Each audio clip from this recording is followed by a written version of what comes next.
There were thieves and killers, robbing travelers and hijacking gold shipments. Like those that ran with Plummer. Some were just regular folks I knew from town, drawn by greed and easy pickings. Charlie Crow, the blacksmith. James, who worked in the stable. Sam and Jeremiah Barber, the butcher's son. Ordinary citizens who lived a double life. Stealing and thieving and murdering their neighbors.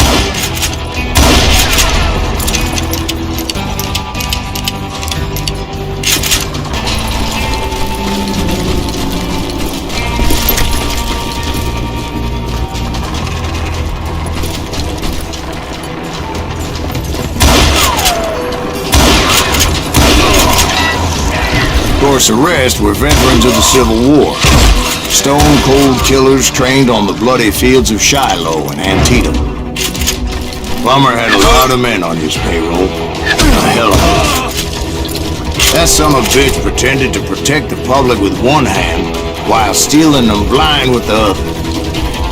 He set up a defensive perimeter which I had no idea how to breach.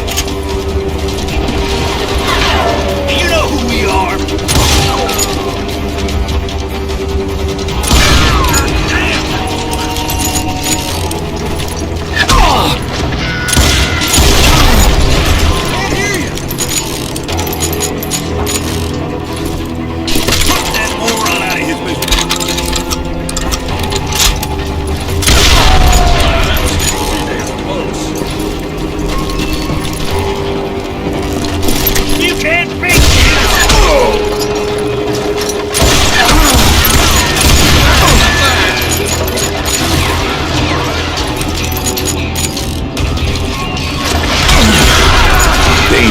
Desperate individual.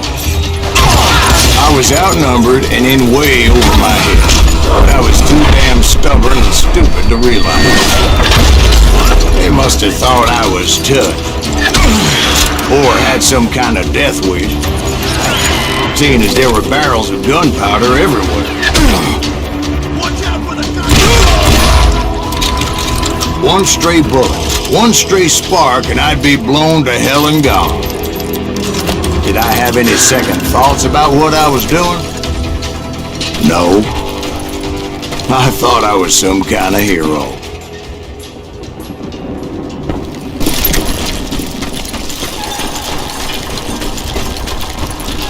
I finally made it past and headed on to meet my destiny.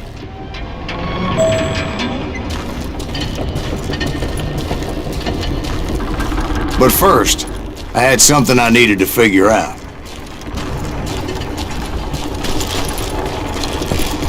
I had a few ideas on how to get into that mine, but once I made my decision, I knew there was no turning back. So my first thought was to enter the nearest mine portal. I saw an entrance. Made sense. It was the quickest way in, but that also made it more dangerous, as there would undoubtedly be enemy pickets posted along the way.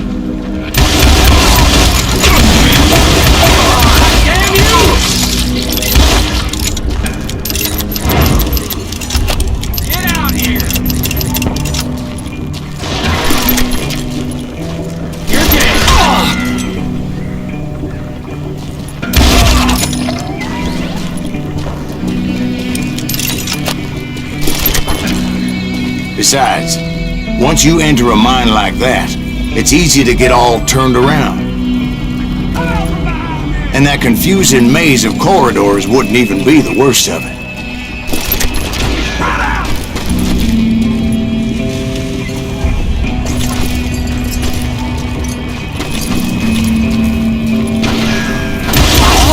Some of those shafts could be as deep as hell.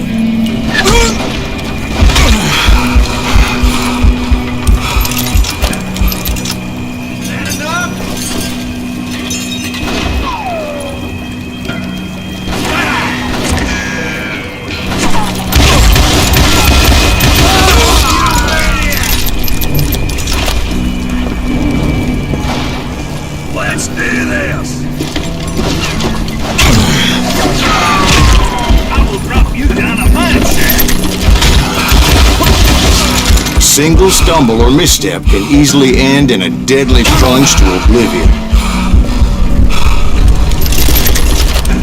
You must be about out of bullets.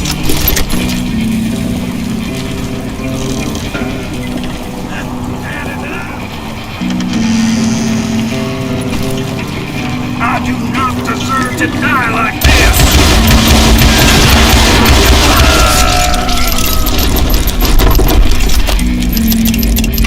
Quick reflexes often make up for a lack of common sense. Luckily, I was never one to be easily bushwhacked.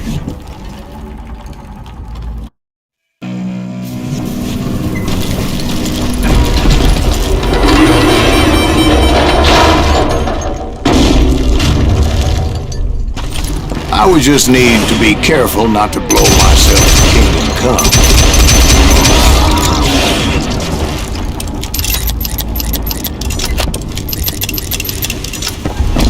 Surprise! With all that gunpowder and dynamite everywhere, a body has to know what he's shooting at. You yellow bastard!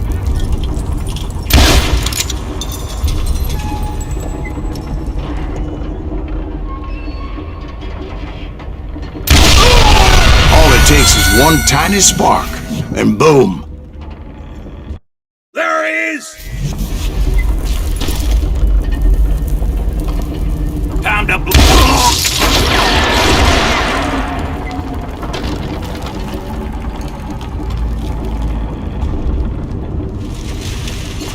Show yourself!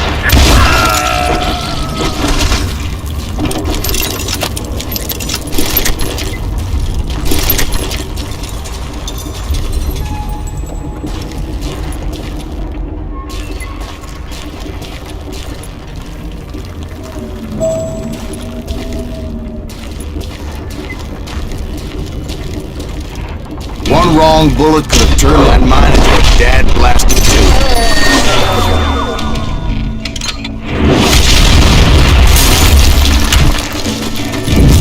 I freely admit that my plan of attack is not just moronic, but clearly insane.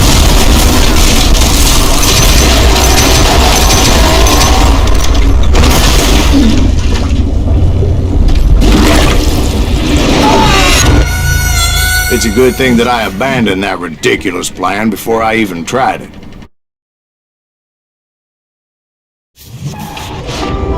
Instead, I spotted a ladder, way into the mine from the opposite side.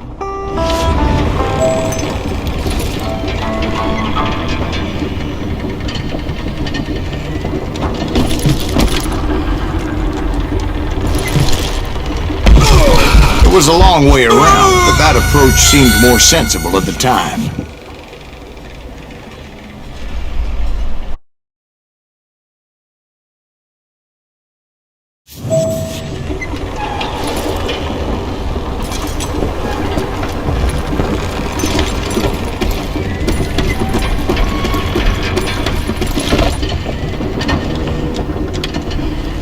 Of course, being I had a problem with heights, that scaffolding scared the bejesus out of me.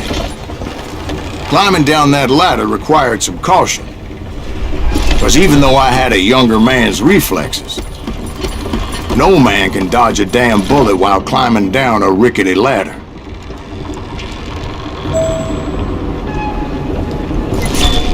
I needed to make a leap of faith. I was determined not to give up, however, as Sheriff Plummer seemed quite the despicable character. When the vigilantes discovered what the sheriff was up to, people were outraged. That 10,000 they put on his head will go a long way to helping me find old Bob. I had made it my mission to settle that score come hell or high water.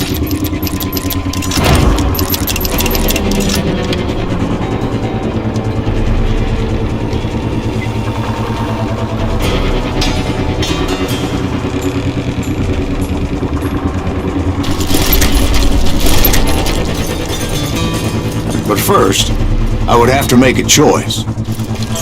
Take the elevator or climb the ladder.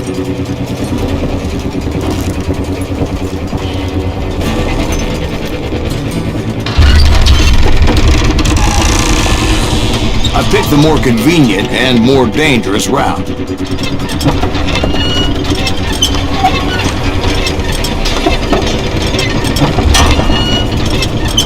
Can't hide forever!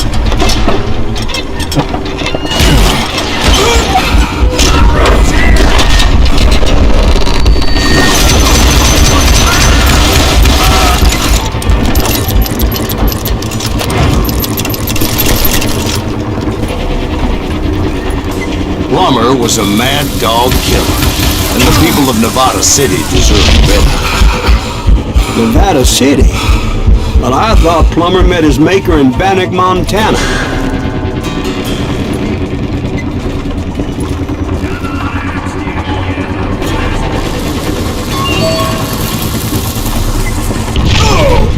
This is our gold now!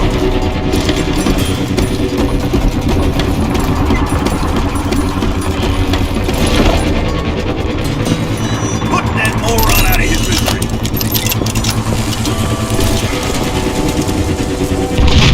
Right, well, he was the sheriff of both places at one time or another, but that's neither here nor there.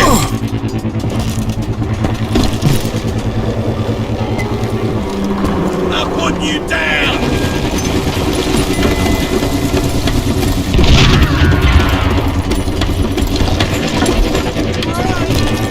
Can't hide forever!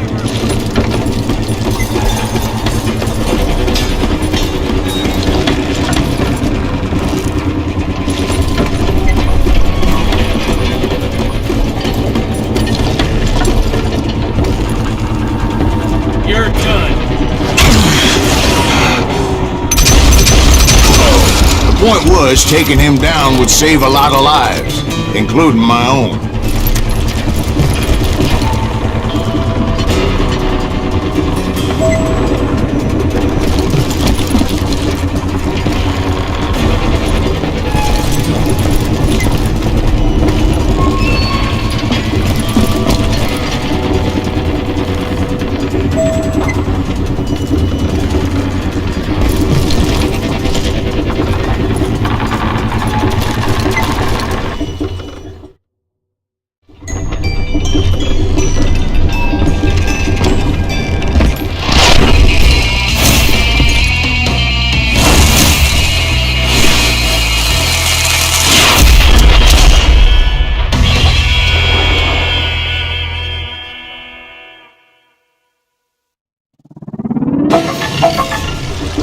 They're gonna need a dustpan to fix this!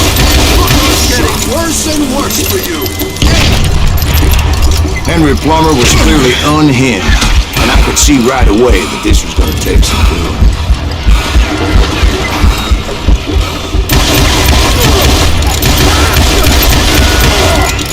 I can shoot through!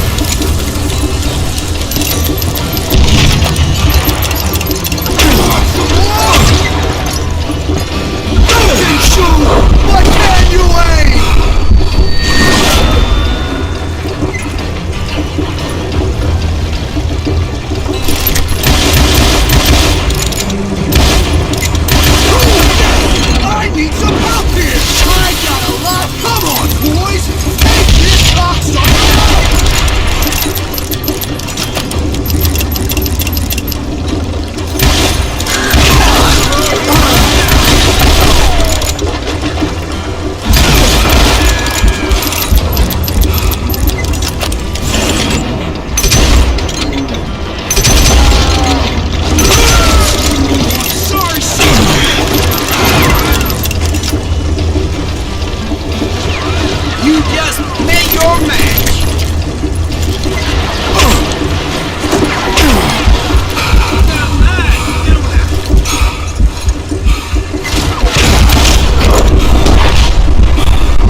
dustpan to pick you up!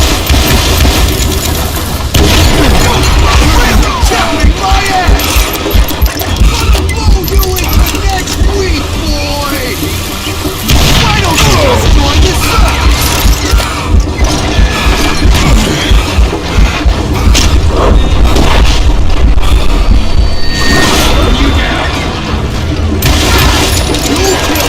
or I kill you!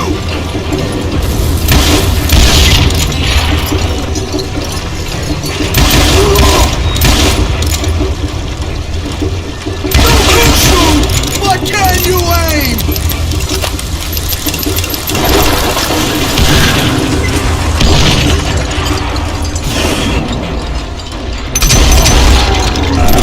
You killed an innocent man! No blood money for you today!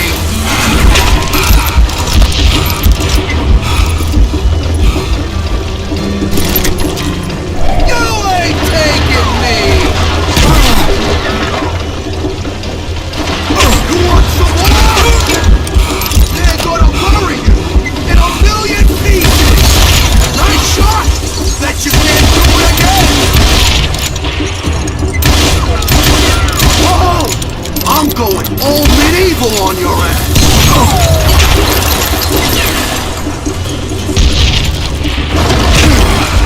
How do you like that?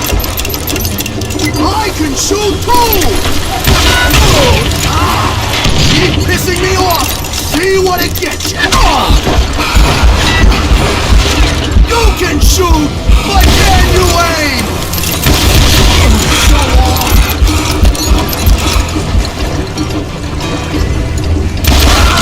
You son of a bitch! No blood money for you today!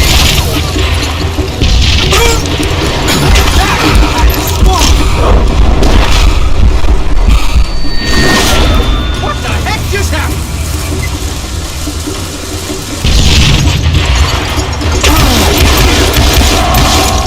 Back, you moron!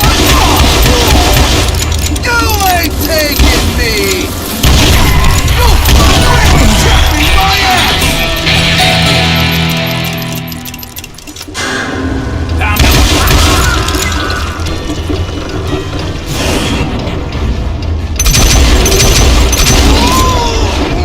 So that's how Henry Plummer died. Him and his crew were worth their weight in gold. And now, I was officially a bounty hunter.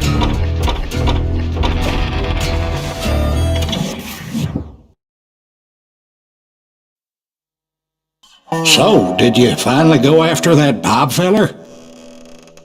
Well, I heard word he was in Kansas with John Wesley Hardin.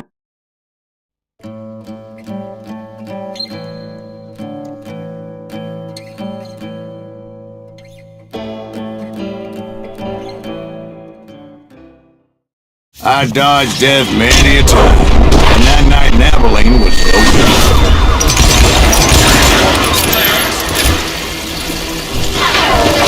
I was there with the intention of finding that bastard Bob and collecting the bounty on John Wesley.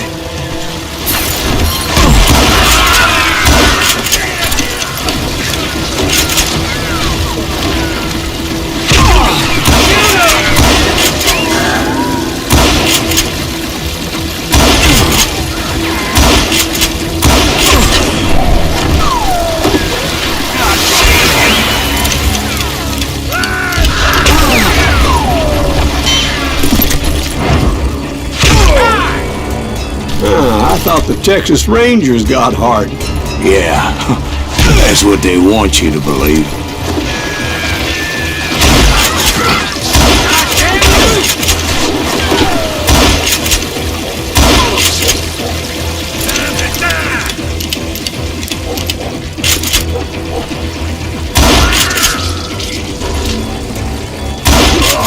It was cold in a witch's tit and a brass bra that night as I fought my way past his loyal compadres.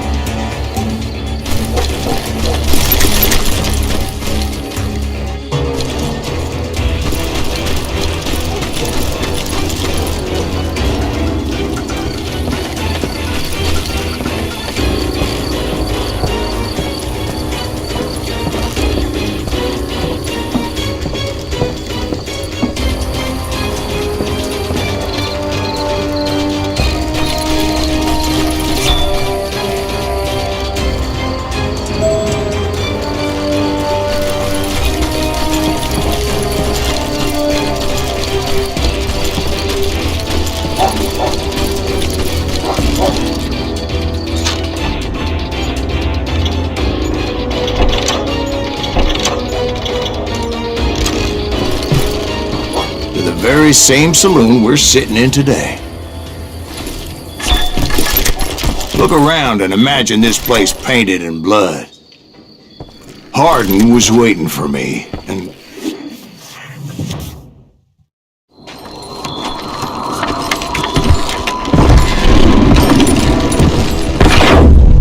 Wait, I'm jumping the gun here. Let me back up and give you some background on this sumbitch. He deserves that much. Don't you think so, Ben? John Wesley Hardin was a killer. By the end, he confessed to taking the lives of 42 men. He was a bona fide folk hero by then, and had amassed a gang of armed miscreants and other assorted thugs. He and his men set up camp outside of town, and I was hoping Bob was among them. Damn it! Shoot that son of a bitch! They didn't ask why I was there. They knew, as most of them were wanted as well. I figured Hardin was here somewhere, but to get to him, I'd have to get past his gun hands. And that was easier said than done, as most of them were as foolish and full of bravado as I was. I had to spill a lot of blood to find out Hardin wasn't in that camp. He was carousing in town with his closest friends. Hardin's boys apparently didn't want me to reach the Bull's Head. Some were hightailing it into town to inform their jefe of my unwelcomed presence. You can't hide from me!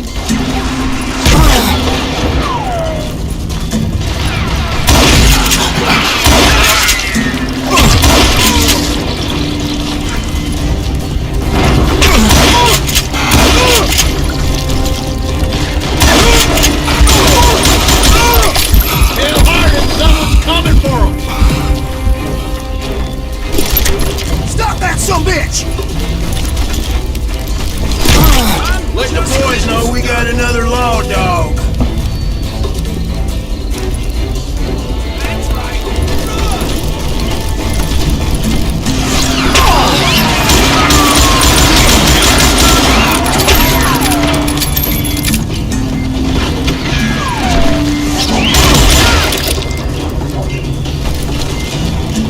I can do either hand!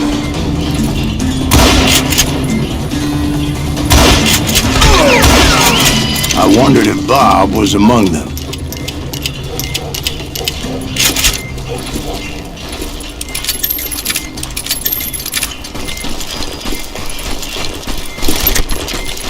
And I steeled myself for the fight ahead. For as good as I was, deep down I wondered if John Wesley wasn't just a little bit better.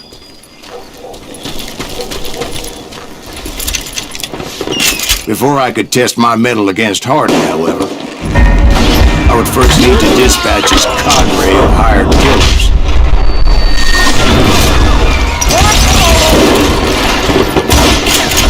Most of these degenerates were beyond redemption, but John Wesley might have been a different story.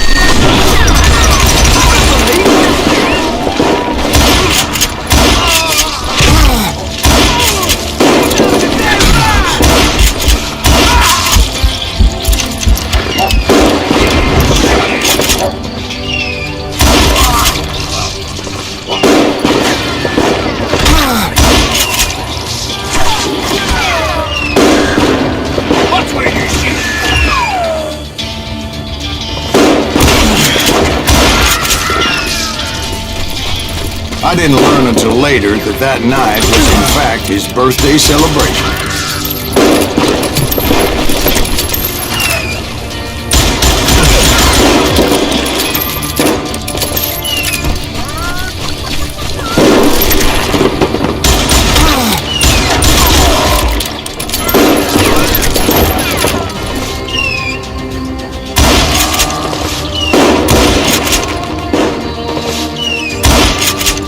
You're dead.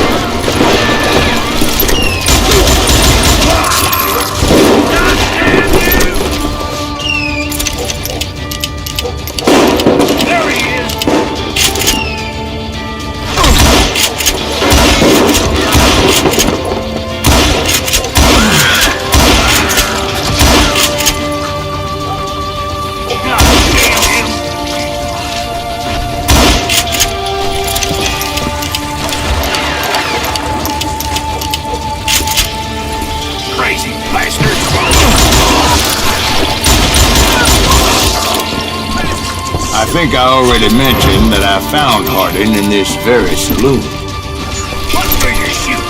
Suffice it to say, nobody there was happy to see me.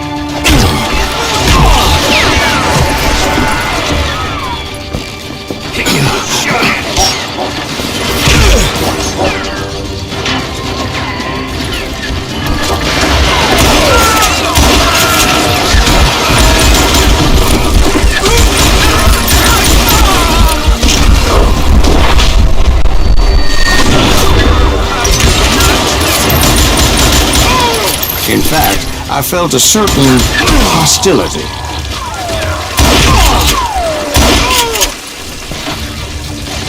Time to fill you full of lead.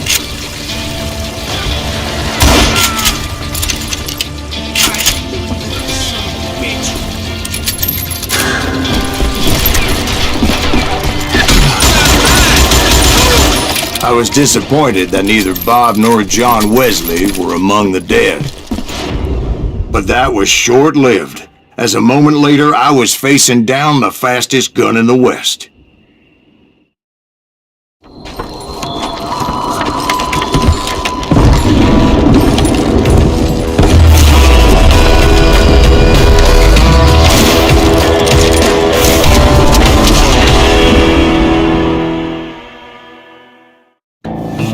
I felt a bolt of adrenaline, or maybe that was fear.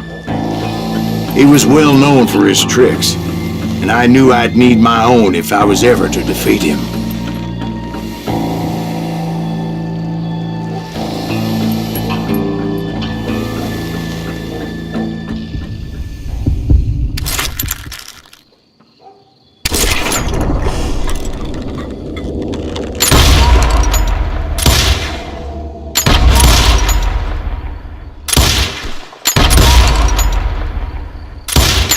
Was faster than greased lightning, but being inebriated as he was, he didn't count his shots, and now he was at my mercy.